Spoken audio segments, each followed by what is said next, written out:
It was simply a portrait of a mother and daughter, until you spotted the necklace they both shared.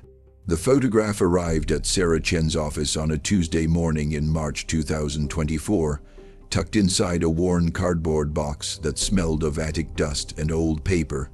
Sarah, a medical historian at Boston University, had looked at thousands of historical images over the course of her career. Yet something about this one made her pause even before she slid it out of its protective sleeve. The image showed two women standing outside a modest wooden house. Their expressions were serious, the way people posed for cameras back in 1887. The older woman, maybe in her 40s, wore a simple dark dress with a white apron.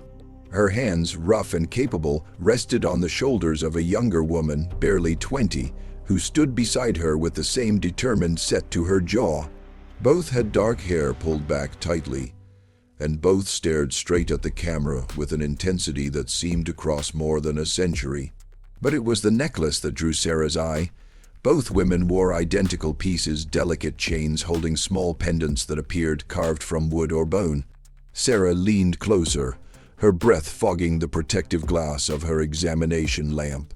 The pendants were engraved with what looked like botanical symbols, leaves, flowers, and something that might have been a root system.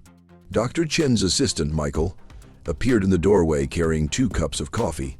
The donation form says it came from an estate sale in Cambridge. The family didn't know much about it, just that it had been in their grandmother's things for decades. Sarah accepted the coffee absently, her eyes still fixed on the photograph. Did they include any documentation, letters, journals, anything? There's a small leather notebook. Looks handwritten, but it's in pretty rough shape, and there's this. Michael held up a small cloth pouch. Inside, wrapped in yellow tissue paper, was a necklace identical to the ones in the photograph. Sarah's hands trembled slightly as she unwrapped it. Music, the pendant was carved from dark wood, smooth from years of wear. The botanical symbols were even clearer in person.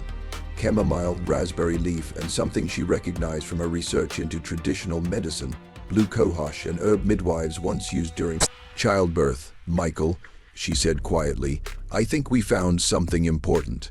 She turned the pendant over in her palm, noticing for the first time tiny initials carved into the back, CM and AC. The letters were barely visible, worn almost smooth by time and touch. Someone had worn this necklace for years, perhaps decades. Someone had valued it enough to keep it safe, to pass it down. Sarah looked back at the photograph, at the 2 women with their matching necklaces and their determined faces. They weren't just posing for a picture. They were documenting something, preserving something, making sure that someone, someday, would see them and understand. Well, let's start with the notebook, Sarah said, setting down her coffee. Whatever these women wanted us to know, I think they left us the evidence to find it. The leather notebook sat on Sarah's desk like a challenge. Its pages were brittle, the ink faded to brown, and the handwriting, cramped and urgent, was almost illegible in places. Sarah had spent 3 days just preparing to open it properly, consulting with the university's conservation department to ensure she wouldn't damage it further. Now, wearing cotton gloves and using a wooden spatula to gently separate the pages, she began to read. March 14, 1887, delivered Mrs. Kowalski's 4th child at dawn. Boy, healthy, 8 pounds. She had no money, but gave me eggs and bread. Her husband works at the mill, and they cannot afford the hospital fees. I did not ask for payment. The entries continued in the same matter-of-fact tone, each one recording a birth, the mother's name, the baby's condition, and sometimes a note about payment or lack thereof. But between these clinical observations, another story emerged. The hospital on Beacon Street turned away Mrs. O'Brien today. They said her kind wasn't welcome. Her kind, she's Irish and poor, and her husband died in a factory accident last month. I will attend her when her time comes. Sarah's chest tightened as she read. The writer, presumably the older woman in the photograph, wasn't just documenting births. She was documenting a system of exclusion, of deliberate medical neglect based on ethnicity, poverty, and social status. May 2nd, 1887. Mrs. Washington came to me in secret. She is a Negro woman whose mistress does not know she is with child. The white doctors will not see her. I promised her I would be there, and I will keep my promise. The notebook spanned 5 years from music 1885 to 1890 and contained records of more than 200 births. Sarah Cross referenced the names with city birth records and found something remarkable. Many of these births had no official documentation, no hospital records, no physician signatures, nothing. These children had been born in the shadows of official society, delivered by hands that left no trace in the archives. But the midwife had kept her own records. She had borne witness. As Sarah continued reading, she noticed something else. Every few pages, there was a small symbol drawn in the margin, the same botanical designs from the necklace. And next to some entries, there were additional initials, AC, the same letters carved into the back of the pendant. "Michael?" Sarah called out, her voice tight with excitement. "I need you to search birth records for anyone with the initials AK who was born or lived in Boston between 1865 and 1875, and cross-reference it with immigration records from Ireland." This wasn't just one woman's story, it was two women's story, and Sarah was determined to uncover both of them. Sarah found the first real clue to the midwife's identity in an unexpected place, a property deed from 1884. The address matched the house in the photograph, a small dwelling on what was then the outskirts of Boston, now absorbed into the city's sprawl. The deed was registered to a woman named Catherine Morrison. Armed with this name, Sarah dove into census records, immigration documents, and church registries. Catherine Morrison, born Catherine O'Sullivan in County Cork, Ireland, had arrived in Boston in 1868 at age 19. She married Thomas Morrison, a dock worker, in 1869. Thomas died in 1876 of tuberculosis, leaving Catherine a widow at 27 with no children of her own. But the trail went cold after Thomas's death. There were no property transactions, no legal documents, nothing, until the 1884 deed, when Catherine suddenly had enough money to purchase the house outright. How does a widowed immigrant woman with no recorded employment buy property? Sarah wondered aloud. Michael, who had become increasingly invested in the mystery, looked up from his laptop. Maybe she inherited it. From whom? Her husband was a dock worker. His estate inventory listed furniture worth $12. Sarah tapped her pen against her notebook. No, she earned this money. The question is how. The answer came from an unlikely source, a medical journal from 1883. Sarah had been searching through archives at the Boston Medical Society when she found a heated editorial titled "The Problem of Unregulated Birth Attendance." The author, a prominent physician, railed against ignorant women who practiced midwifery without formal training, calling them a danger to public health and a threat to legitimate medical practice. But buried in his diatribe was a detail that made Sarah's pulse quicken. These women charge fees far below what any qualified physician can afford to offer, creating an unfair marketplace that drives patients away from proper medical care. Catherine Morrison wasn't just delivering babies out of charity. She was running a business, one that served patients the hospitals refused to treat. And she was successful enough to buy property. Sarah pulled out the photograph again, studying Catherine's face with new understanding. This wasn't a simple portrait of a midwife and her helper. This was a portrait of a businesswoman and her partner, two women, who had built something significant in a world that didn't want to acknowledge their work. The necklaces suddenly made more sense. They weren't just decorative. They were a symbol of partnership, of shared purpose, of a legacy being deliberately passed from one generation to the next. But who was A.K., and why had her identity been so carefully hidden from the official record? The young woman in the photograph, the one wearing the matching necklace, proved harder to identify. The notebook made occasional references to "my apprentice," or the girl who helps me, but never used a full name. Sarah spent weeks searching for any connection between Catherine Morrison and young women in the 1,880s census data, checking domestic servants, boarders, and distant relatives. The breakthrough came from an unexpected source, a letter tucked into the back of the notebook that Sarah had initially overlooked. The paper was different from the notebook pages, finer quality with a watermark. The handwriting was different too, younger, more confident with carefully formed letters. Dear Catherine, I am writing to tell you that I successfully delivered Mrs. Brennan's twins last night. Both girls, both healthy, though it was a difficult birth. I used the technique you taught me with the raspberry leaf tea, and it helped considerably. Mrs. Brennan's husband is a cooper and has little money, but he made me a beautiful wooden box as payment. I will treasure it always. Your grateful student, Anna. There was no last name, no date, no return address. But it was a start. Sarah now had a first name, Anna, and the initials A.K. suggested her last name began with K. Michael spent 3 days combing through immigration records, census data, and church baptismal records. Finally, late on a Friday afternoon, he burst into Sarah's office with a triumphant expression. Anna Kelly, he announced, dropping a printout on her desk. Born in Cork, Ireland in 1867, immigrated to Boston in 1883 at age 16. Orphaned, both parents died of fever before she left Ireland. She was sponsored by a women's aid society and placed in domestic service. Sarah scanned the document, her heart racing. Does it say where she was placed? With a widow named Catherine Morrison. Michael said, grinning. Listed as a household servant in the 1885 census. But here's the interesting part. By the 1890 census, she's listed as Catherine's ward, not her servant. And her occupation is listed as medical assistant. Sarah sat back in her chair, pieces falling into place. Catherine had taken in a young orphan, given her a home, and trained her in a profession.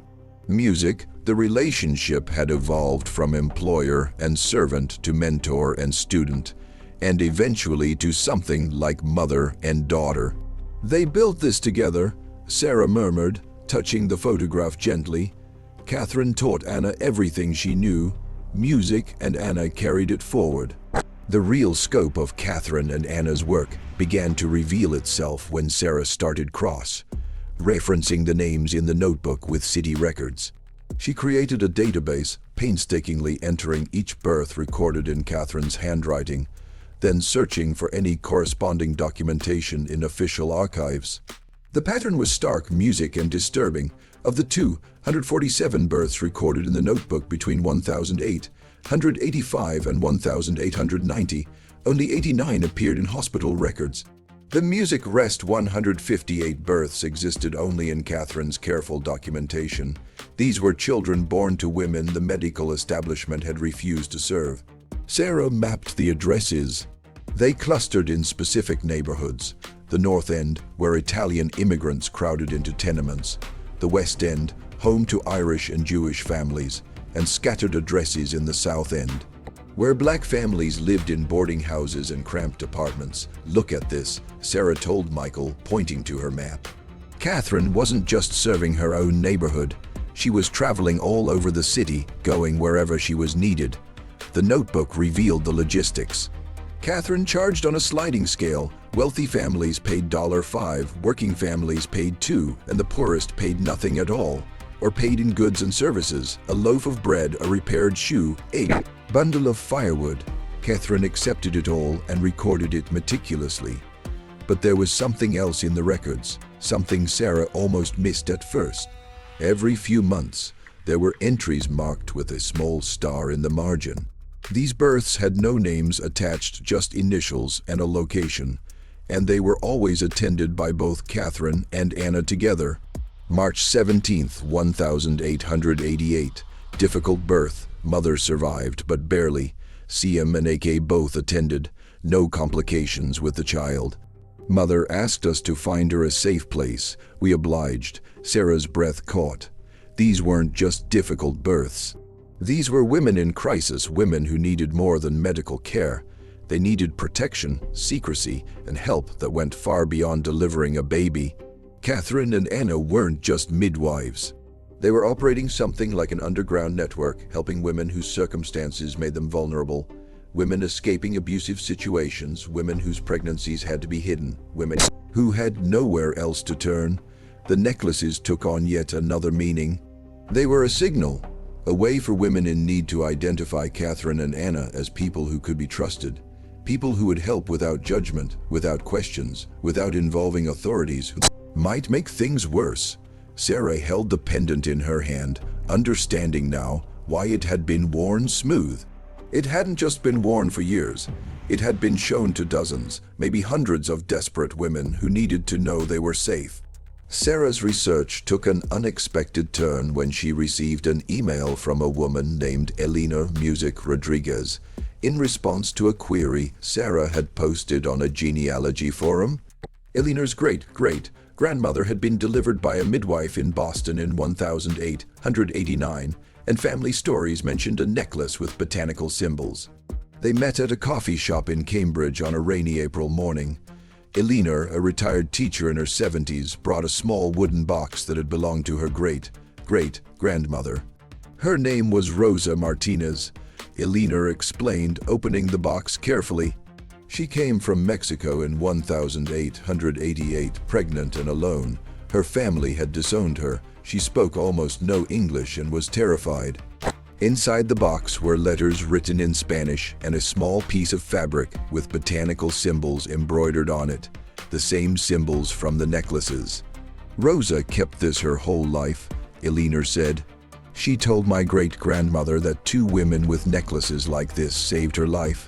Not just delivered her baby, but actually saved her life. They found her a place to stay, helped her find work, taught her enough English to get by. Without them, she would have died on the streets. Sarah's hands trembled as she examined the embroidered cloth. Do the letters say anything about the midwives? Elena nodded, pulling out a translation she'd made. Rosa wrote to her sister years later after they'd reconciled. She said the older woman was Irish, stern but kind. The younger one was barely older than Rosa herself, but she spoke a little Spanish and held Rosa's hand through the whole birth. Rosa said they asked for no payment, except that she pass on the kindness when she could. The letter continued. They gave me a piece of cloth with their symbols on it and told me that if I ever met another woman in trouble, I should show her this cloth and help her as they helped me. They said there were others doing the same work, and the symbols would identify us to music each other. Sarah's mind raced. This wasn't just Catherine and Anna working alone. They were part of something larger, a network of women helping women, identified by these botanical symbols. The necklaces weren't unique to Catherine and Anna. They were part of a wider system of care that operated in the shadows of official society. Did Rosa ever use the cloth? Sarah asked. Elena smiled. She helped deliver dozens of babies in her lifetime. She became a midwife herself, serving the Mexican and Latin American community in Boston. And she passed the tradition to her daughter, and her daughter passed it to me. I'm a retired nurse. I like to think I carried on what they started, even if I didn't know the full story until now. Armed with Eleanor's information, Sarah expanded her search. She contacted historical societies, immigrant aid organizations, and genealogical groups across New England, asking about midwives in the late 1800s and any mention of botanical symbols or necklaces. The responses flooded in. A woman in Providence whose Italian great-grandmother had been delivered by a midwife who wore a wooden pendant. A man in Worcester whose Polish ancestor had written about the women with the flower necklaces who helped during difficult births. A descendant of a Chinese immigrant family in Boston who had a faded drawing of botanical symbols passed down through generations. Each story added another piece to the puzzle. The network was larger than Sarah had imagined, spanning multiple cities, multiple ethnic communities, multiple generations. The symbol appeared in different forms: necklaces, embroidered cloths, carved wooden boxes, even tattoos in some cases, but they all served the same purpose: identifying women who could be trusted to provide care without judgment or official interference. Sarah discovered that the network had a practical structure. Experienced midwives like Catherine trained apprentices like Anna. Those apprentices eventually established their own practices and trained others. The botanical symbols were taught along with medical knowledge, each plant representing a specific remedy or technique. Chamomile for calming teas, raspberry leaf for strengthening the womb, blue cohosh for managing labor pain. But the symbols also represented values, compassion, discretion, and accessibility. Women who wore them pledged to serve anyone who needed help, regardless of their ability to pay or their social status. Michael helped Sarah create a timeline. The network appeared to have started in the 1870s, possibly earlier, and continued into the early 1900s. It began to fade as professional nursing programs expanded and as immigrant communities became more established and gained better access to hospitals. But it never completely disappeared. Some of the women Sarah interviewed had mothers or grandmothers who practiced midwifery into the 1940s and 1950s, still using the old symbols, still serving communities that mainstream medicine overlooked. Why didn't anyone document this? Michael asked, frustrated by the gaps in official records. Sarah understood, because it was deliberately invisible. These women were operating outside the medical establishment, sometimes in direct defiance of laws that required births to be registered and attended by licensed physicians. They kept it quiet to protect themselves and their patients. The photograph of Catherine and Anna took on new significance. It wasn't just a portrait, it was an act of defiance, a deliberate record of work that was meant to be unseen. They had documented themselves because they knew that official history would erase them. The most revealing discovery came from an unexpected source, a diary found in the archives of a settlement house in Boston's North End. The settlement house had served immigrant families from 1885 to 1920, and its archives contained letters, photographs, and personal papers donated by families over the decades. The diary belonged to a woman named Margaret, a settlement house worker who had documented her observations of the neighborhood from 1887 to 1893. Her entries were detailed and compassionate, recording the struggles and triumphs of immigrant families trying to build lives in America. One entry from November 1889 caught Sarah's attention. Mrs. Morrison came today to attend to the Rossi family. Their youngest was born 3 weeks early, and Mrs. Rossi was frightened, having lost a child in Italy last year. Mrs. Morrison brought her apprentice, a young Irish woman who has become quite skilled. Together, they stayed with the family for 2 days until both mother and child were stable. They refused payment beyond a meal and some coal for heating. When I asked Mrs. Morrison why she does this work for so little compensation, she said something I will not forget. These women have no voice in the halls where decisions are made about their bodies and their lives. The least I can do is ensure they have a voice in their own births. Sarah read the passage 3 times, her vision blurring with tears. This was Catherine's philosophy preserved in someone else's. Words, autonomy, dignity, the right of women to make decisions about their own medical care. The diary continued with more observations about Catherine and Anna's work. Margaret noted that they were consulted not just for births, but for general women's health concerns, issues that women were too embarrassed to discuss with male physicians or too poor to afford proper medical care. Mrs.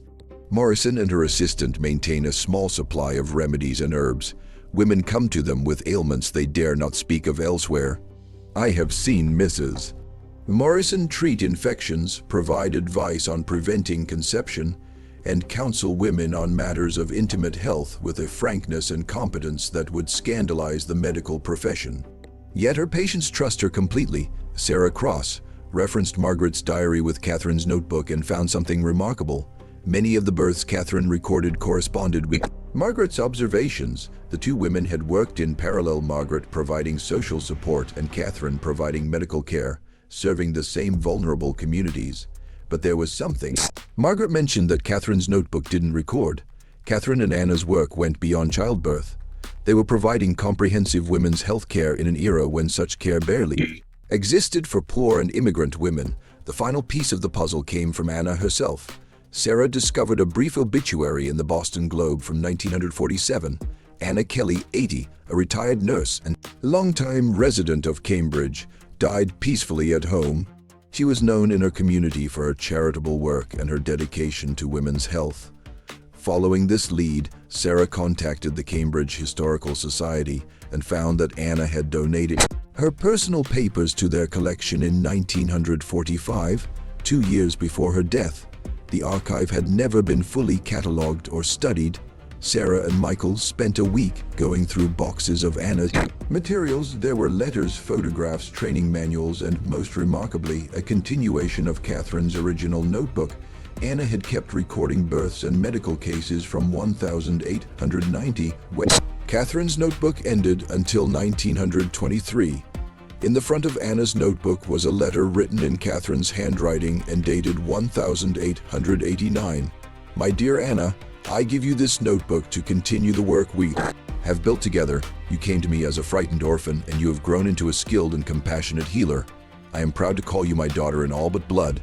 The necklace I gave you is not just a symbol of our profession, it is a promise to serve those whom others turn away, a promise to treat every woman with dignity regardless of her circumstances, a promise to pass on this knowledge and this commitment to others who will carry it forward. Wear it with honor, teach others what I have taught you, and remember that this work matters even if the world never acknowledges it, especially because the world never acknowledges it. We are witnesses, we are advocates. Music, we are the hands that catch these children as they enter the world, and the voices that speak for their mothers when no one else will listen." Anna had added her own note below Catherine's. "I received this letter on the day Catherine passed away, June 14th, 1889. I was 22 years old and terrified that I could not continue without her, but I remembered her words, 'We are witnesses,' so I witnessed. I recorded, I served, and I taught others just as she taught me. This notebook contains the records of 43 women I trained over the years.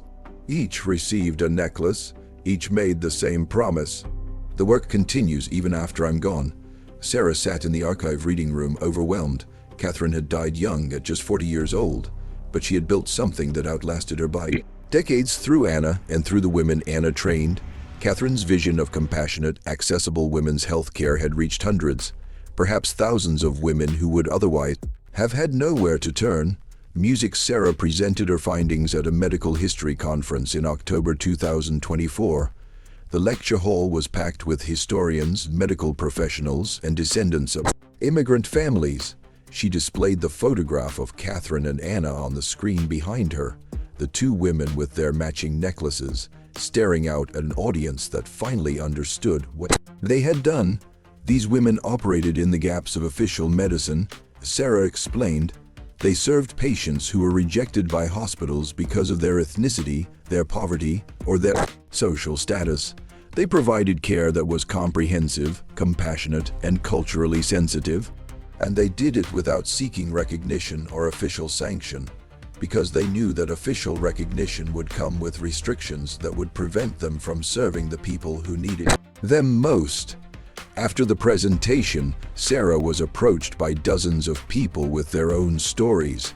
A grandson whose Italian grandmother had been delivered by a midwife wearing a botanical pendant. A nurse whose great-aunt had trained with Anna Kelly in 1915. A researcher who had found similar networks operating in Philadelphia and New York. Elena Rodriguez was in the audience, and she brought her daughter and granddaughter. "I wanted them to hear this," she said, "to understand where they come from, to know that our family has always been about helping others." The photograph, Catherine's notebook, Anna's records, and the necklace were eventually donated to the Smithsonian Institution's collection on women's medical history. Sarah wrote an article for the Journal of American Medical History that was picked up by mainstream media, and suddenly Catherine Morrison and Anna Kelly were no longer invisible. But the most meaningful moment came months later, when Sarah received a letter from a midwife practicing in rural Vermont. She had read Sarah's article and wanted to share something. Her grandmother, who had died in 1998, had left her a wooden pendant carved with botanical symbols. The grandmother had been trained by a woman who claimed to be part of a long tradition of midwives serving marginalized communities. I wear the pendant when I attend births. The midwife wrote, I didn't understand what it meant until I read your research. But now I do, and I'm honored to carry on what they started in my own way, in my own time. The work continues. Sarah kept that letter on her desk next to the photograph of Catherine and Anna, two women who had worn their necklaces as a promise that had been kept across generations, passed from hand to hand, mother to daughter, teacher to student, sustained by women who understood that some things matter more than official recognition. In the photograph, Catherine and Anna still stared out with their determined expressions, their matching necklaces visible against their dark dresses. They were no longer invisible. They had been seen, their work acknowledged, their legacy preserved. But more than that, they had been understood. And the promise they made to serve, to witness, to care continued in the hands of others who wore the symbols and carried tradition forward into a new century. The work continues, even after we are gone.